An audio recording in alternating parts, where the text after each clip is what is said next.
Welcome back to our life out in the country. We are back in the bedroom once again, getting ready for stage 2 of the bedroom remodel.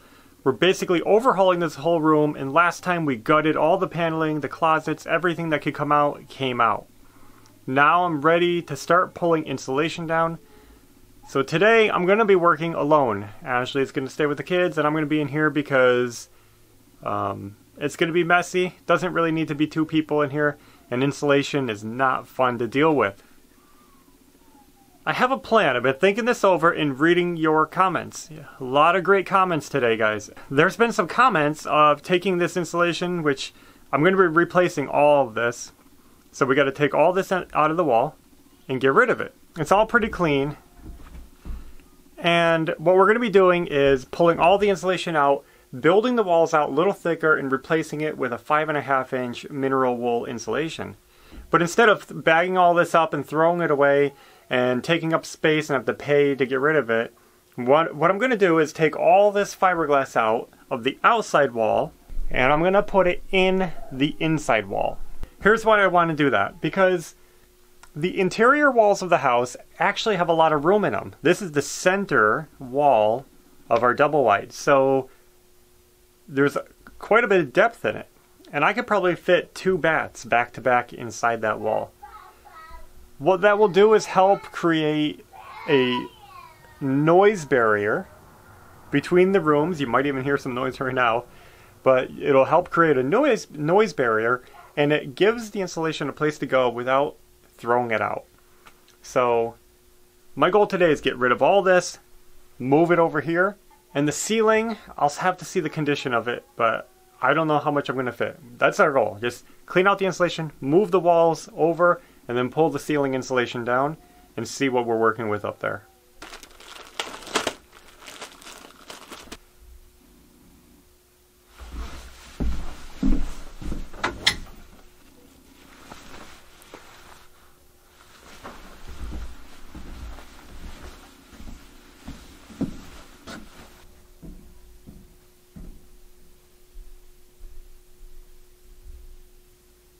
I almost forgot one crucial step before pulling this insulation out was to foam the gaps in this wall. Before I put any insulation in this wall, I want to make sure that all the gaps leading into the attic are sealed, and the back wall, any holes in the floor that wiring came through, everything has to be sealed because we do not want air in the wall or rodents.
Alright, the gaps are filled.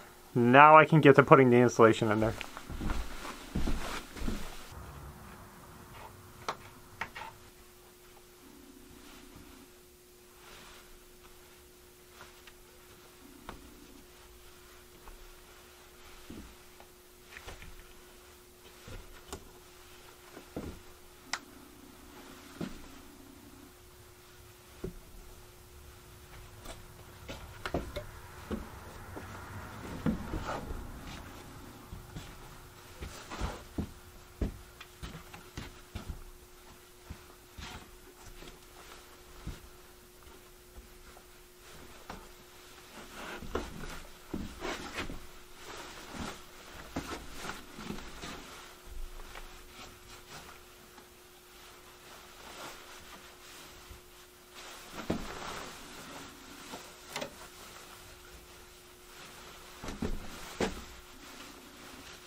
It's got little staples on the sides just holding it a little bit. But otherwise, it comes out pretty easy.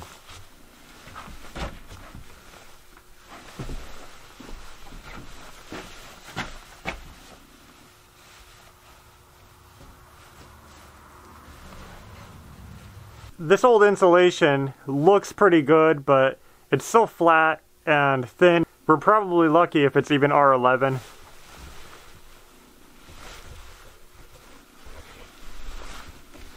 I'm happy we're getting rid of it. And not throwing it in the landfill. It's going to serve a second purpose in the wall. A little bit of privacy, sound deadening, maybe even help with the heat loss through the wall into that attic space, even though we spray foamed it.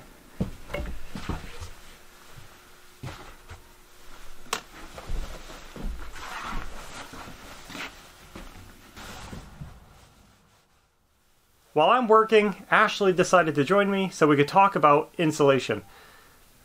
Some people wanted to know why we were choosing a mineral wool insulation over fiberglass, because when we were pulling all the fiberglass out to replace it with mineral wool insulation, I'll show you what we're going to be using. There it is, R23 Roxol Comfort Bat. This is 5.5 inches thick and fits the 16-inch studs, comes in bats. This is what we chose. We got a bunch of it ready to go in the other bedroom. The reason we chose this, rock wool. Yeah, I call it rock wool, mineral wool, I don't know. Yeah. The reason we chose this over fiberglass, or other types like cotton, or spray foam, we've got that suggestion, is because we've used fiberglass, we've never been thrilled with it, but it's the go-to insulation that everybody's used. And I've seen a lot of people switching to this, and everybody seems to say good things about it. Mm-hmm. So I was excited, I started researching it, and I was pretty impressed with what I read, but since I've never used it before, I can't confirm it until I try it. So this is going to be like a new experience for us. What I really liked about it was that it has a higher R value per inch than fiberglass. Now I know that you can get spray foam like sprayed into your walls, and that's even higher R value, but it's expensive. It can off-gas, and we're not a fan of that. And for us, it's too plastic. Like permanent, yeah. And like stuck to it all. And once you spray foam your walls, it's like permanently filled.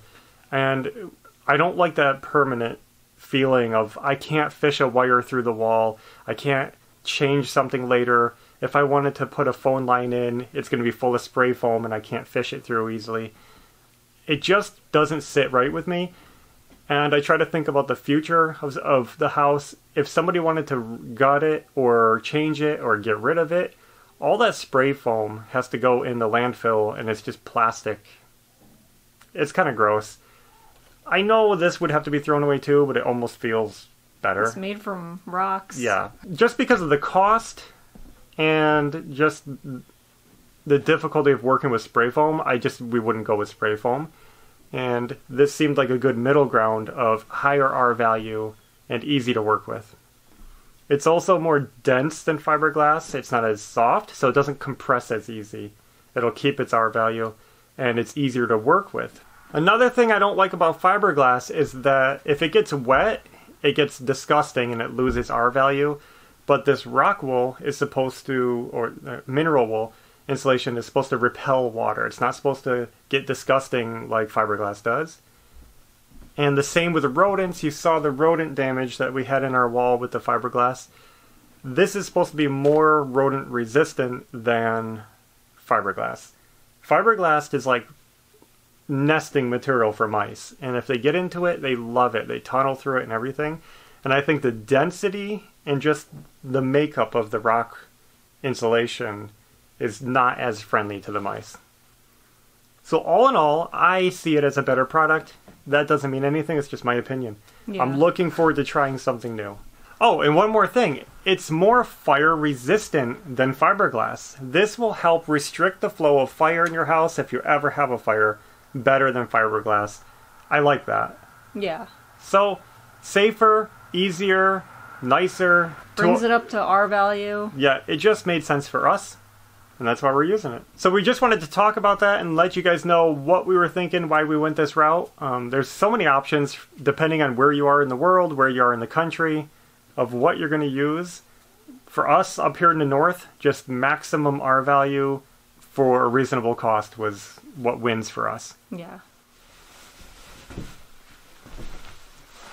Alright guys, it's coming out good. I only have underneath the window and these 3 bays to do over here. That is so awesome. All of the rest of it fit in this interior wall. Pretty awesome. Oh, I only half filled this one. Guess I got a little more room. Let's fix it.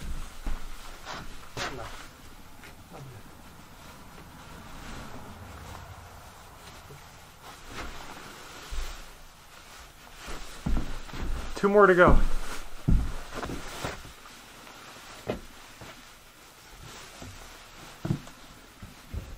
When you got this on, you don't even know you're doing insulation. I'm telling you, the proper gear counts. I know we get yelled at sometimes for not wearing our glasses and masks. It's honestly hard to breathe and hard to see sometimes. We try to wear them when we really need them. Right now, we really need them. This is totally awesome. I can't believe we just used up all the insulation in the outside wall and we're able to put it up over here. Everything in those 2 walls fit in there, and I even have some gaps right there. That's not a big deal. This is just for using it up, getting it out of the way, and a little bit of noise reduction. But can you believe we just did that? That's awesome. Look around the room. Look at that. Now this silver that you're seeing, this is actually the sheathing. There's no plywood on the house. This is kind of common. And it's just like a paperboard product. And the siding is underneath it. On this house, there's some T11 behind there, so the T11 is really the sheathing and the siding.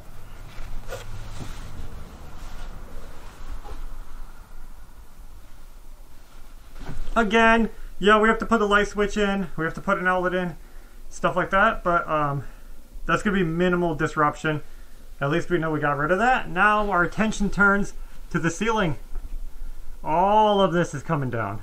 You might think, why are you going to touch the ceiling? That's crazy. Well, yeah. What we want to do is get rid of this insulation because A, it's put in so badly. It's got gaps and cracks, and back here there's a hole, I mean this big, where air was just flowing out. Let me show you. That's how we found it. Look at that. You can tell something's been in there. Squirrel, who knows. This insulation is about that thick. Not up to code, which is like this thick. It's full of gaps, it's full of holes, it's full of mice nesting holes. We're going to pull it down, and we're going to be blowing cellulose insulation into the attic. I'm not worried about doing that yet, but when we get to that, we'll get to it. We'll try to do a few rooms at once. So for now, we're just going to pull it down, put plastic sheeting up, and wait for that day. Now, a lot of this is actually more dirty. There's actually rodent droppings in this insulation. Some of it's good, some of it's bad. I'm not going to worry about putting this in the interior walls. This is just going to be backed up.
We're about halfway done. You can see the ceiling light right there.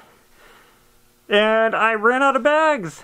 I forgot to buy bags. So I'm going to keep pulling this down, putting it aside. I don't have bags to put it in. But I think this is a good time to look at these roof trusses. Let's check them out. Yeah, these roof trusses are not very hefty. These are actually like 2x2 lumber right here. That's what the ceiling supports are. It's literally about 2 inches thick.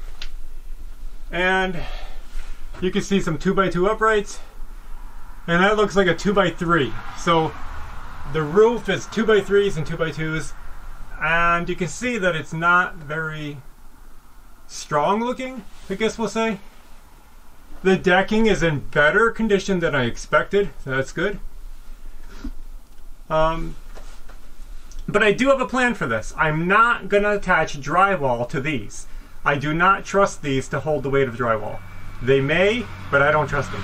Now that we can see a profile view, you can see the gaps of how the heat can escape your ceiling. This air can flow right through here, right past that, and up out the attic. That means this insulation is doing a poor job at insulating the ceiling. This is not the way to leave it. We're going to be replacing this with loose fill cellulose blow-in, and it'll fill all the nooks and crannies. Last but not least,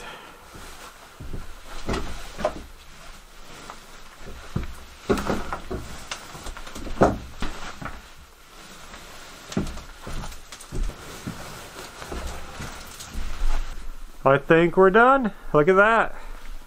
Ceiling exposed, wall filled, exterior walls empty. Let's get it down here. Fast and easy. Hey, the attic doesn't look too bad.